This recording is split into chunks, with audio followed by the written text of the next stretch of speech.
Un trade sur le copy trading qui n'est pas passé, un potentiel PO3 sur le BTC, donc une potentielle chute plutôt violente qui peut arriver.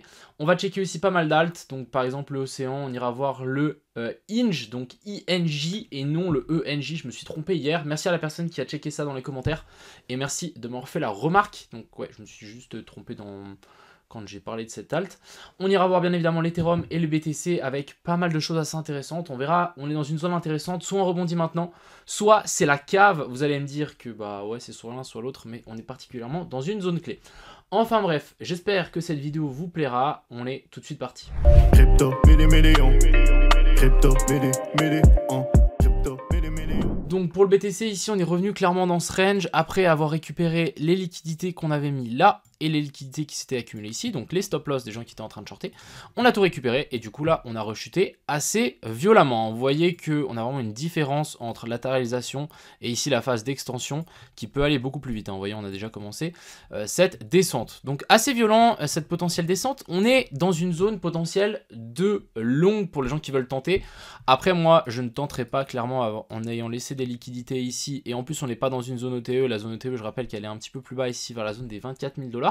Donc pour les gens qui veulent longue, comme ça on aura les deux. En gros ici, si on vous prenez votre Fibo par rapport à cette dernière jambe haussière, vous êtes clairement dans une zone OTE. Donc techniquement ici, il y a des potentiels longues à tenter. Et en plus, on a cette petite zone d'order block ici dans lesquelles on est revenu s'appuyer. Donc pour le moment ça tient, donc plutôt pas mal. Le seul problème, c'est que si on zoome un petit peu, ici on n'a pas d'inversion structure. Le seul truc bullish qu'on a sur la charte, c'est qu'on a une divergence haussière sur le RSI.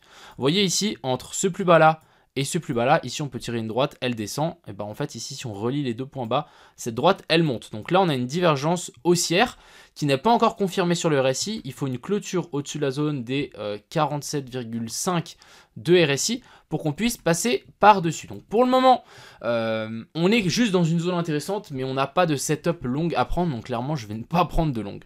Ce qu'on peut voir ici, c'est que personnellement, moi j'y vois des bear flags dans des bear flags, hop, et puis à chaque fois on a une phase vraiment de destruction, si on peut utiliser le mot, mais vraiment de chute violente entre les deux. Donc maintenant à voir, j'ai déjà vu, encore une fois c'est de mon expérience, avec des divergences, j'ai déjà vu faire un bear flag comme ça, et au lieu de partir vers le bas, partir vers le haut. C'est possible, c'est du déjà vu, en tout cas moi je m'en méfie, et c'est pas parce qu'on a un bear flag ici, donc je trouve ce bear flag plus la divergence, méfiance. Après je pense qu'il y a pas mal de gens qui sont en train d'essayer de long ici, on est dans une zone intéressante, il y a une divergence, j'ai vu pas mal de setup longues sur Twitter aujourd'hui, donc on a peut-être nos chances que ça descende. Clairement moi je pense que ça va continuer à descendre, je ne longuerai pas ici, je peux m'attendre à un potentiel rebond, donc quand je dis un rebond c'est pourquoi pas chercher cette mèche et ensuite vouloir redescendre. Je veux pas de clôture au-dessus de ça. Si on a une clôture au-dessus de ça, qu'est-ce qui se passe? Bah ça veut simplement dire qu'ici on a notre boss et on a notre cos, inversion de la structure, et là on risque de pousser vers le haut, mais je serai de toute façon pas serein parce que ça sera pas dans une zone OTE et en plus on aura laissé des liquidités au sud. En ayant récupéré les liquidités ici au nord, on repart dans ce sens-là. Ça me semble bizarre, donc clairement, moi ce que je m'attends ici, c'est vraiment une redescente et qu'on vienne péter ces plus bas et qu'on fasse enfin un tour vers la zone des 24 000, 25 000, 23 000 $ du BTC, qu'on revienne chercher dans cette zone-là. Je rappelle qu'on a une énorme zone de fair value gap ici en 3 jours. Récupérer ça, qui est exactement vers la zone des 24 000, et ensuite on pourra peut-être repartir. Mais pour le moment... patience, patience. Je préfère shorter des alts qui ont des potentiels setup de short si je place bien mon stop loss parce que je l'ai mal placé et du coup malheureusement je me suis fait rect, mais tout le copy trading c'est fait rect. Bref, c'est pas dans marrant, mais du coup ici du côté de l'Ethereum, plus ou moins aussi le même scénario, à part qu'on n'est pas venu récupérer la liquidité qu'on avait là, on n'est pas venu récupérer la zone de fair value gap. Et on n'est pas venu prendre mon entrée. J'ai enlevé cet ordre de ce trade, je me suis dit bon bah tant pis. Pour moi, ici, ça revient à la même chose que le Bitcoin. On a des liquidités ici au sud et on est venu faire notre petite zone de manipulation. Maintenant, on veut voir une potentielle chute. Donc, on verra. Mais pour le moment, je patiente clairement et tranquillement.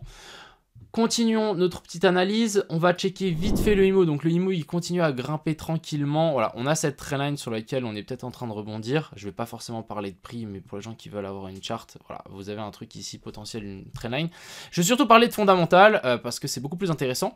On est le 1er juin, donc comme vous savez, tous les mois, il y a 1000 $ qui sont achetés et détruits sur IMO, donc ça fait monter le prix, ça réduit la supply, et en plus, pour ce mois de juin, on a une énorme news qui arrive, donc voilà, je vous ai juste mis ça, je pense que ça va arriver, alors la news elle va être dite d'ici 2 semaines et ensuite ça va être effectif une semaine après. Donc ça va être pas mal, vraiment pour les gens qui hold déjà des IMO c'est juste génial. Et donc ça fait partie d'une grosse news qui devrait arriver et en plus on aura du coup ce burn donc, qui est fait tous les mois et qui sera fait donc, sur ce IMO. Donc pendant ce mois, ça sera début du mois, d'ici je pense que ce sera la semaine prochaine, début de la semaine prochaine. Du coup, achat et destruction, comme d'habitude, ça ne va pas changer de ce côté-là. Mais vraiment, on a quelque chose d'assez intéressant qui arrive, en plus du coup avec cette phase de marketing qui est en cours au début. À mon avis, ça peut être pas mal. Alors, ici, ICP, on arrive quand même dans des zones intéressantes. On n'est toujours pas venu rechercher derrière ce plus bas. Donc, clairement, patientons. Attendons cette dernière redescente et ensuite un départ. Tant qu'on n'a pas cette redescente, je ne longuerai pas. Hein. Clairement, en laissant ça et ça ouvert, c'est mort. Donc, clairement, c'est mort. Juste, on patiente. Ensuite, ici, on a le INJ et non le Engine. Je me suis trompé dans ma lecture. En gros, on a toujours donc, ce potentiel short ici. J'ai mon ordre qui est toujours ouvert. En gros, ici, on est venu faire donc, recherche des liquidités au nord par rapport à ce sommet-là. Et ensuite, ici, on est venu faire un boss. Donc, ce que j'attends maintenant, c'est une potentielle remontée ici. Et ensuite, on rechute et on vient récupérer donc, les liquidités qu'on a laissées au sud. Donc, vraiment, pour moi, on est clairement dans cette espèce d'énorme canal haussier, mais ça va sans doute être cassé vers le bas, et qu'on récupère en fait les liquidités qu'on a laissées ici et ici, et toute cette zone-là, et après qu'on vienne s'écraser dans cette zone OTE pour avoir un potentiel retournement de situation. Donc clairement, on tente de short dans une structure qui est baissière, c'est toujours l'objectif, pour ensuite potentiellement long et prendre un beaucoup plus gros long dans la zone de rechargement de cette dernière hausse. Tout simplement, voilà pour cette crypto, donc le INJ et non le ENJ. Ensuite, on a le Océan, donc le Océan un peu galère ce matin, je me suis pris du coup un stop loss parce que en fait j'avais placé, alors je vais vous remettre un petit peu comment c'était, en gros ici il y avait une zone de fair value gap en 1 heure, de là à là, et du coup moi ce que j'ai placé mon ordre ici. Hop, donc on était vraiment rentré sur le petit point là et avec mon stop loss par là autour. J'ai pas mis mon stop loss en haut tout simplement parce que je me suis dit vas-y soyons gourmands à un moment. Ce n'est pas passé, voilà, bilan c'est pas passé, je me suis fait sortir malheureusement. Du coup souvent et tout le temps mettez votre stop loss au-dessus du dernier plus haut. J'ai retenté du coup ici un short, pourquoi ? Bah en fait parce que cette structure ici qui est haussière pour moi est toujours valide, cette structure qui est baissière ici est toujours valide tant qu'on n'est pas passé au-dessus de ce sommet là. On est venu clairement donc faire notre boss ici, notre cos ici. On est revenu donc chercher la zone OTE. On n'a pas forcément d'inversion de structure en plus petite time frame ici, mais je me suis dit bon, tentons, on verra. Bon là c'est pour une perte de 100, mais en tout cas si on vient TP, on aura récupéré la perte du trade de juste avant. Et en fait, récupérer ces liquidités là. Donc je me suis fait SL aussi, bon j'ai pas envie de donner une excuse ou quoi, mais bon on a un tweetos qui me suit d'ailleurs, merci à lui, il s'appelle Elise, c'est un italien, il a 250 000 abonnés et il a long l'océan au moment où on est rentré en position. Donc ouais, voilà, je pense qu'il n'y a pas beaucoup de gens qui ont FOMO, bon ça n'a pas aidé. Bref, on s'est fait sortir, j'ai reshort, on verra comment ça se passe. Et il y a aussi ça, assez intéressant, on a cette trendline ici, bref, c'est pas forcément le meilleur top qu'on a, mais franchement pour le moment ça a l'air d'être plutôt pas mal. Donc ce qui sera assez intéressant, c'est qu'on se fasse rejeter ici, et que ensuite bah, on vienne récupérer toutes ces liquidités, et que nous on puisse TP tranquillement. Donc patientons, écoutez, je ne peux pas vous dire plus. En croisant les doigts que ce BTC chute et que le SP500 aussi, hein, vous savez que c'est souvent un petit peu corrélé. Ouais, le SP500, il y a moyen. Bref, on verra.